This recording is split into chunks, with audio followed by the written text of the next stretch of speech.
Chapter 9 crop production and it's management. All organism need food for their growth and sustenance. सभी जितने भी organism हैं उनको food की ज़रूरत है अपनी ग्रोथ के लिए, और जीने के लिए फूड की ज़रूरत है ग्रोथ और जीने के लिए। Plant can prepare their own food through photosynthesis.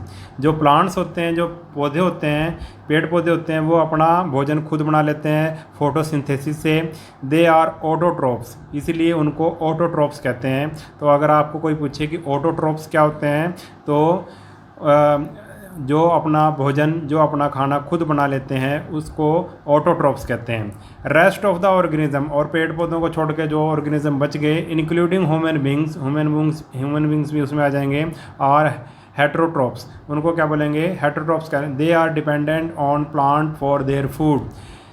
और ये जो ऑटोट्रोप्स को छोड़ के जितने भी बच गए वो हेट्रोट्रोप्स हैं, और वो किस पे डिपेंड करते हैं, वो फूड के लिए डिपेंड करते हैं ऑटोट्रोप्स के ऊपर, यानी कि पेड़ पौधों के ऊपर। ठीक है, तो जितने भी ह्यूमन बींग्स हैं या जानवर हैं वो सभी क्या हैं, हेट्रोट्रोप्स हैं। तो आगे आगे भाई, to meet the demand for food prehistoric human use to gather food from forest. To meet the demand for food, food की डिमांड पूरी करने के लिए जो प्री हिस्टोरिक ह्यूमन था, यानी कि जो पुराने समय का जो इंसान था जो जंगलों में रहता था, use to gather food from forest. Forest से ही उसको मतलब फूड मिल जाता था, वो फॉरेस्ट से ही फूड इकट्ठा करता था। Later they started settling at places close to water resources. बाद में आदमी ने कहाँ पे बसना शुरू कर दिया, वाटर रिसोर्सेज के पास, नदियों के पास उसने बसना शुरू कर दिया। अराउंड 10,000 ईयर्स एगो, लगभग आज से 10,000 साल पहले, 10,000 ईयर पहले, human discovered what they could grow the food giving plants by planting there seed. मतलब कि आज से 10,000 साल पहले आदमी ने खोज कर ली किसकी, फूड गिविंग प्लांट की, बाय प्लांटिंग देयर सीड। वो बीज बोता था और फूड गिविंग प्लांट उसे मिल जाते थे जिससे वो भोजन ले लेता था। This discovery changed human from food gatherers to food producer. और इस डिस्कवरी ने आदमी को फूड गैदर्स से फूड प्रोड्यूसर में चेंज कर दिया। अब वो अपना फूड अपने आप ही क्या करने लगे, प्रोड्यूस करने लगा, यानी कि वो खेती बाड़ी करने लगा। पहले वो भोजन इकट्ठा करता था जंगलों में इधर उधर भटक के, अब वो फसल लगाने लगा, अपना फूड खुद प्रोड्यूस करने लगा। This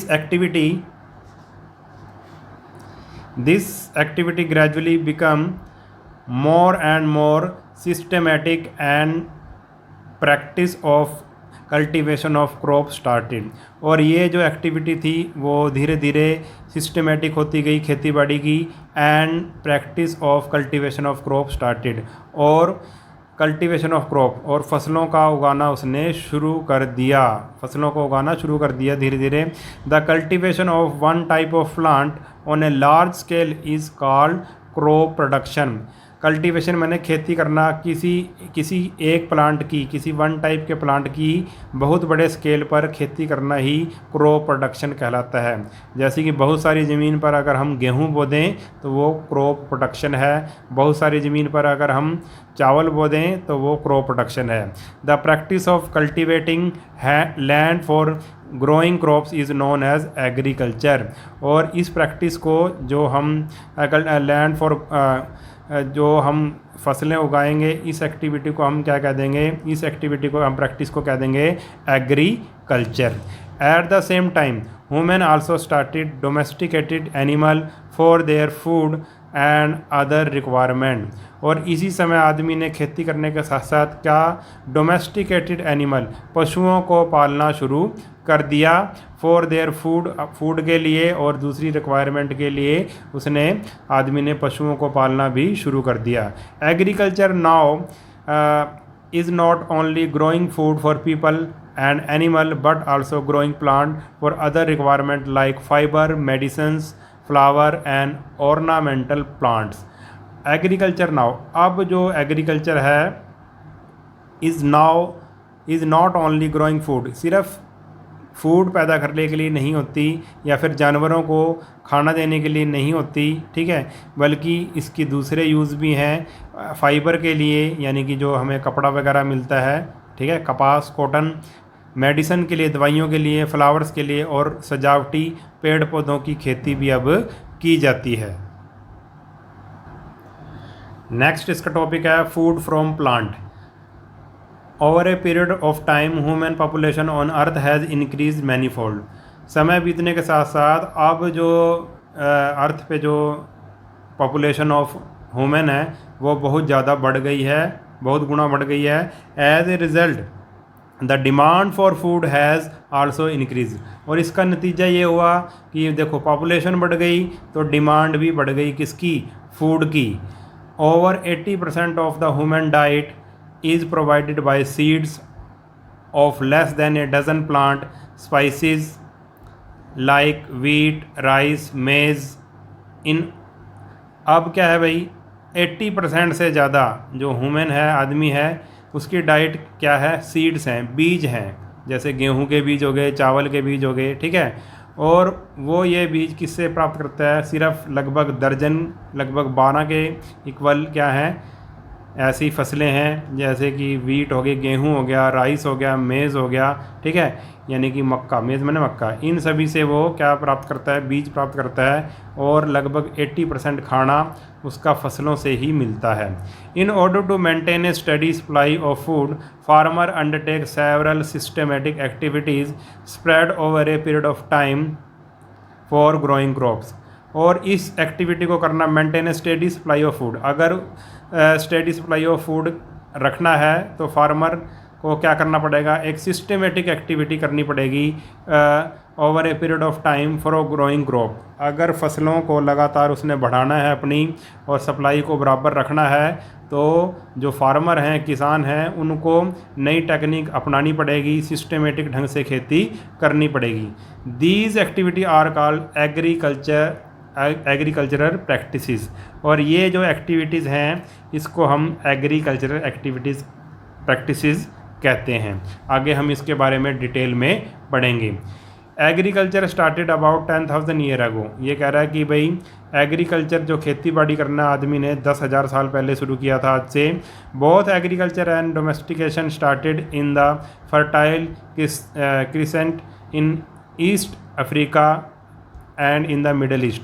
और इसकी शुरुआत हुई थी ईस्ट अफ्रीका और मिडल ईस्ट में, तो खेती बाड़ी और डोमेस्टिकेशन उसने शुरू कर दिया था। Wheat and barley are some of the first crops humans have been growing since time immemorial. अब क्या है भाई, वीट और बार्ले ऐसी दो फसलें थी, गेहूं और ये बार्ले होता है जौ। आपने देखा होगा जौ क्या होता है, जैसे जौ का सत्तू भी बनता है, ठीक है। तो ये दो फसलें सबसे पहले उसने उगानी शुरू की थी पुराने समय में। अब आ गया, उसके आगे आ गया एग्रीकल्चर प्रैक्टिसेस। ये क्या होता है? एग्रीकल्चर प्रैक्टिसेस क्या होता है? Ever since human started growing crops agriculture practice have undergone a lot of changes. जब से उसने खेती बाड़ी शुरू किया है आदमी ने, एग्रीकल्चर के जो काम काज के तरीके हैं वो बहुत बदल गए हैं। This sector has become more organized. Agricultural practices are now carried out in systematic and scientific manner. अब जो एग्रीकल्चर है, जो खेती बाड़ी है, वो बड़े ही सिस्टमेटिक और साइंटिफिक मैनर से की जाती है। Farmer know that for healthy growth and increased output crop require a balanced supply of water and fertilizer as well as protection against diseases and pests। अब फार्मर को ये पता है कि अगर उसने हेल्दी और ज़्यादा फसल लेनी है तो उसको एक पानी की सही सप्लाई देनी पड़ेगी, बैलेंस सप्लाई देनी पड़ेगी, और उसमें फर्टिलाइज़र यानी कि खाद वगैरह डालना पड़ेगा, और प्रोटेक्शन और फसलों को बीमारियों से, डिजीज़ से और कीड़े मकोड़ों से उसको बचाना पड़ेगा।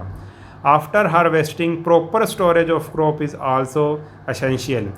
और हार्वेस्टिंग, कटाई के बाद, फसल की कटाई के बाद प्रॉपर स्टोरेज, उस फसल को सही ढंग से उसका स्टोरेज भी करनी पड़ेगी, सही ढंग से उसको रखना भी पड़ेगा, ये भी बहुत ज़रूरी है। Different crops have different requirement for their proper growth as they grow in different season। अलग अलग फसलों को अलग अलग क्या चाहिए भाई, अलग अलग रिक्वायरमेंट है उनकी ग्रोथ के लिए। As they grow in different season, क्योंकि वो अलग अलग सीजन में लगाई जाती हैं। जैसे चावल अलग सीजन में लगाया जाता है, गेहूँ अलग सीजन में लगाई जाती है। चावल को ज़्यादा पानी चाहिए, गेहूं को कम पानी चाहिए। Based upon the season in which they grow, crop are categorized as kharif and rabi crops. Season के बेस पे क्रॉप को दो पार्ट में बांटा गया है, एक होती है खरीफ क्रॉप और दूसरी होती है रबी क्रॉप्स। ये बहुत इंपॉर्टेंट है, ये पेपर में आएगा आपके, खरीफ और रबी। ठीक है, दो तरह की फसलें हैं, खरीफ क्रॉप्स और rabi crops. The main kharif crops paddy and maize are grown during the months from June to October. जो खरीफ की फसलें हैं वो जून से अक्टूबर में, उसका जो टाइम है, उसका ग्रोइंग टाइम है जून से अक्टूबर। जून में बोई जाती हैं, जून जुलाई में, और सितंबर अक्टूबर में वो काट ली जाती हैं। ठीक है, और उसकी मेन फसलें कौन सी हैं भाई, पैडी और मेज। पैडी मीन्स चावल, चावल और मेज़, मेज़ माने मक्का। दो ऐसी ये मेन फसलें हैं खरीफ की। ठीक है, तो आपसे अगर कोई पूछे खरीफ की फसल का टाइम पीरियड क्या होता है, तो आप बोलोगे जून टू अक्टूबर। ये जून में बोई जाती हैं और अक्टूबर में काट ली जाती हैं। ठीक है, और इसकी दो मेन फसलें कौन सी हैं, पैडी और मेज़, यानी कि चावल और मक्का। These are dependent on the western monsoon, और ये मानसून पे डिपेंड करती हैं। अगर मानसून सही ढंग से आ जाता है, बारिश सही ढंग से आ जाता है, तो ये फसलें अच्छी हो जाती हैं। Wheat, gram and barley are the main rabi crops which are grown during the month from November to April। अब ये भी पूछेगा आपसे रबी की क्रॉप कब से कब तक है उसका टाइम पीरियड। रबी की क्रॉप का है नवंबर टू अप्रैल। नवंबर के आसपास ये बोई जाती हैं और अप्रैल के आसपास ये काट ली जाती हैं फसलें। और इसकी मुख्य फसलें कौन सी हैं भाई, wheat, gram and barley. Wheat माने गेहूँ, ग्राम माने चना, और बार्ले माने जौ। ये इसकी मुख्य फसलें हैं। These are not dependent on monsoon, ये मानसून पे डिपेंड नहीं करती, ये बारिश पे डिपेंड नहीं करती, क्योंकि ये फसलें कब बोई जाती हैं, सर्दी में बोई जाती हैं। और हमारे देश में मानसून कब आता है, गर्मियों में आता है, जून जुलाई में आता है। ठीक है, अब इसके बाद आगे इसने एक चार्ट बना रखा है, ये बहुत इंपॉर्टेंट चार्ट है, ये 1 नंबर का क्वेश्चन आपका आ सकता है। ये खरीफ क्रॉप है, ये रबी क्रॉप है। खरीफ क्रॉप कब किस सीजन में बोई जाती हैं, जब रेनी सीजन स्टार्ट होता है, रेनी सीजन में ये बोई जाती हैं। टाइम पीरियड क्या है, जून टू अक्टूबर। जून में ये बोई जाती हैं, अक्टूबर में काट ली जाती हैं। और इसके एग्जाम्पल क्या हैं, पैडी, मेज, सोयाबीन, ग्राउंडनट। सोयाबीन आपको पता है क्या होती है, ग्राउंडनट होता है मूंगफली। ठीक है, तो ये 4 मुख्य फसलें इसकी एग्जाम्पल इसने दे रखा है। तो आपसे ये पूछेगा कि कब बोई जाती हैं, तो आप कहोगे रेनी सीजन, और टाइम पीरियड क्या है, जून टू अक्टूबर। ऐसी रबी क्रॉप है, रबी क्रॉप का भी आप बताओगे इस सीजन क्या है, इसका विंटर सीजन, ये सर्दियों में बोई जाती हैं। और रबी जो क्रॉप है उसका टाइम पीरियड क्या है, नवंबर टू अप्रैल। नवंबर में ये बोई जाती हैं और अप्रैल के लगभग ये काट ली जाती हैं। एग्जाम्पल क्या है, वीट, मस्टर्ड और लिनसीड। वीट होता है गेहूँ, मस्टर्ड सरसों होता है, और लिनसीड होता है अलसी। जिसने देख रखा होगा अलसी का पौधा, उसको पता होगा। ठीक है, अलसी क्या होती है। तो वीट, मस्टर्ड और लिनसीड, ये किसकी फसलें हैं भाई, रबी क्रॉप्स हैं। अब आगे आ गया, do you know the word rabi is a Arabic language means spring.